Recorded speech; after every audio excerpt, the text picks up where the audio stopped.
මම ගෞරවයෙන් ආරාධනා කරනවා ශ්‍රී ලංකා ඉස්ලාමී විද්වතුන්ගේ සම්මේලනයේ ප්‍රධාන ලේකම් අෂේඛ් මුබාරක් මැතිතුමන්ට දෙමළ භාෂාවෙන් ඒ මාධ්‍ය ප්‍රකාශනය තමුන්නාන්සේලා ඉදිරියේ තබන්නට. அகில இலங்கை ஜம்மியத்துல் உலமா விடுக்கும் ஊடக அறிக்கை. ஹலால் சான்றிதழ் பெற்ற பொருட்களை முஸ்லிம் சமூகத்தவருக்கு மாத்திரம் வரையறுத்து கொள்ளுமாறு சான்றிதழ் பெற்றுள்ள நிறுவனங்களை அகில இலங்கை ஜம்மியத்துல் உலமா வேண்டுகோள் விடுத்தது.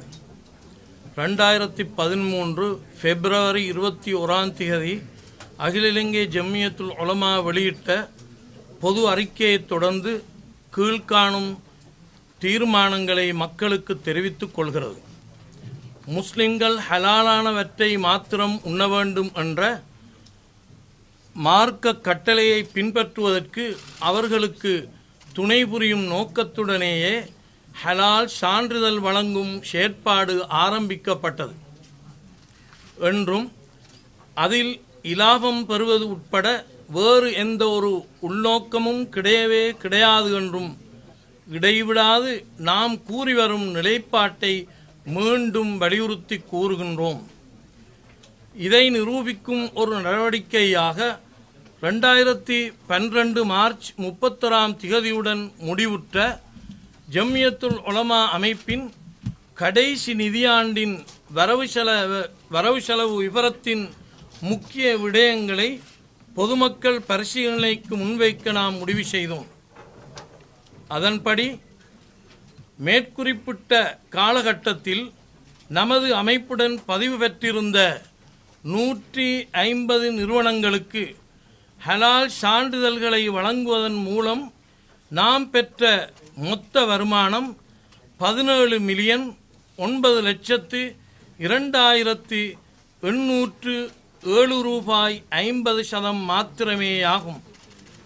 ஹலால் சான்றிதழ் தொடர்பான செயற்பாடுகளுக்குரிய செலவினங்களுக்கு பின் 2,06,69,420 ரூபாய் 80 மாத்திரமே இலாபமாக பெறப்பட்டதுடன் இத்தொகை நமது ஹலால் சான்றிதழ் செயற்பாட்டை மேம்படுத்துவதற்காக செலவிடப்பட்டு வருகின்றது. மேற்படி விவரங்களின் அடிப்படையில் ஹலால் சான்றிதழ் மூலம் பெறப்படும் பணம் தீய நோக்கத்திற்காக செலவிடப்படுவதாக சிலரால் கூறப்படும் குற்றச்சாட்டுகள் முற்றிலும் அடிப்படையற்றவை என்று திட்டவட்டமாக நாம் மறுக்கின்றோம். மாறாக நம்மிடம் ஹலால் சான்றிதழை பெறுவதற்கு ஒப்பீட்டு அடிப்படையில் மிகச் சிறியதொரு கட்டணத்தையே செலுத்த வேண்டும். அதன் காரணமாகவும் அதன் ஒளிவுமறைவற்ற முறைமை காரணமாகவும் நிறுவனங்கள் பெறக்கூடிய பொருளாதார நன்மை மிகவும் பாரியதாகும். மேலும் இச்சான்றிதழ் தமது உற்பத்தி பொருட்களை சந்தைப்படுத்த மிக அவசியம் என்ற அடிப்படை உண்மைகளை உற்பத்தி நிறுவனங்கள் உணர்ந்துள்ளன. அதன் காரணமாகவே அவை தாமாக முன்வந்து ஹலால் சான்றிதழை பெறுகின்றன என்பதே உண்மையாகும். மேற்படி விடயங்களை நாம் மீண்டும் மீண்டும் தெளிவுபடுத்தியும் நமது கணக்கு விவரங்களை உரிய அதிகாரிகள் வந்து பரிசீலனை செய்து உண்மையை அறியலாம் என்று நாம் அழைப்பு விடுத்தும் தவறான கருத்துக்களை அடிப்படையற்ற சந்தேகங்களையும் தொடர்ச்சியாக வெளிப்படுத்தி ஹலால் சான்றிதழ் விடயத்தை ஒரு கருவியாக பயன்படுத்தி மக்கள் மத்தியில் குறிப்பாக நட்புறவுடன் பல நூற்றாண்டுகளாக வாழ்ந்து வரும் சிங்கள மற்றும் முஸ்லிம் சமூகங்கள் மத்தியில் குழப்பத்தையும் பிரிவினையையும் ஏற்படுத்த சிலர் முயற்சித்து வருகின்ற நிலைமை எம்மை கவலை கொள்ளச் செய்துள்ளது. மேலும் ஹலால் சான்றிதழ் செயற்பாடு சம்பந்தமாக ஏற்பட்ட சந்தேகங்கள் தொடர்பாக சம்பந்தப்பட்டோர் முறையாக நம்மை அணுகி தெளிவுரைகளை கேட்டிருந்தால் அதற்கான சரியான விளக்கங்களை முன்வைக்க எமக்கும் சந்தர்ப்பம் கிடைத்திருக்கும் என்பதோடு நாட்டில் தற்போது ஏற்பட்டிருக்கும் அமைதியற்ற நிலைமையை தவிர்த்து இருக்கலாம். மேலும் சகலருக்கும் இணக்கப்பாடு ஏற்படும் விதத்தில் ஒரு பொறிமுறையையும் நாம் கலந்தாலோசித்து கண்டிருக்கலாம். ஆனால் துரதிர்ஷ்டவசமாக இதுபோன்றதொரு முயற்சி அவர்களால் மேற்கொள்ளப்படவில்லை. அகில இலங்கை ஜம்மியத்துல் உலமா இலங்கை நாட்டில் 87 ஆண்டு காலமாக செயற்பட்டு வருகிறது. அதே சமயம் இந்நாட்டில் வாழும் ஏனைய சமூகங்களுடன் முஸ்லிம்கள் நேச பாசத்தோடு வாழ்வதற்கான வழிகாட்டல்களை வழங்கி அகில இலங்கை ஜம்மியத்துல் உலமா நாட்டின் ஒற்றுமை மற்றும் அமைதி பாதுகாக்கப்படுவதை தன்னுடைய தலையாய பொறுப்புகளில் ஒன்றாக கருதுகின்றது.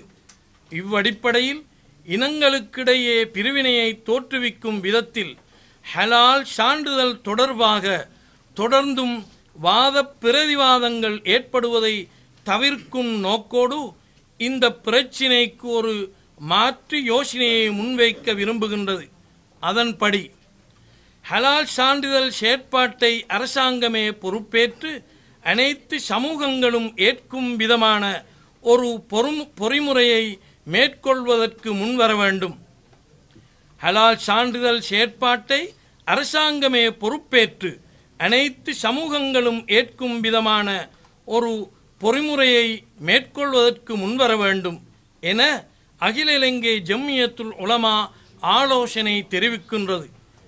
இதற்காக தற்சமயம் தாய்லாந்து மற்றும் சிங்கப்பூர் ஆகிய இரு நாடுகளின் ஹலால் சான்றிதழ் செயற்பாடுகளை இலங்கை அரசு முன்மாதிரியாக கொண்டு செயற்படலாம்.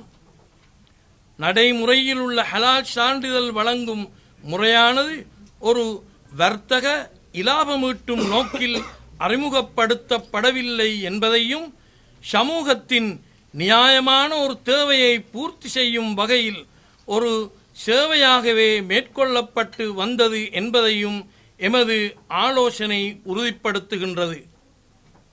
நன்றி.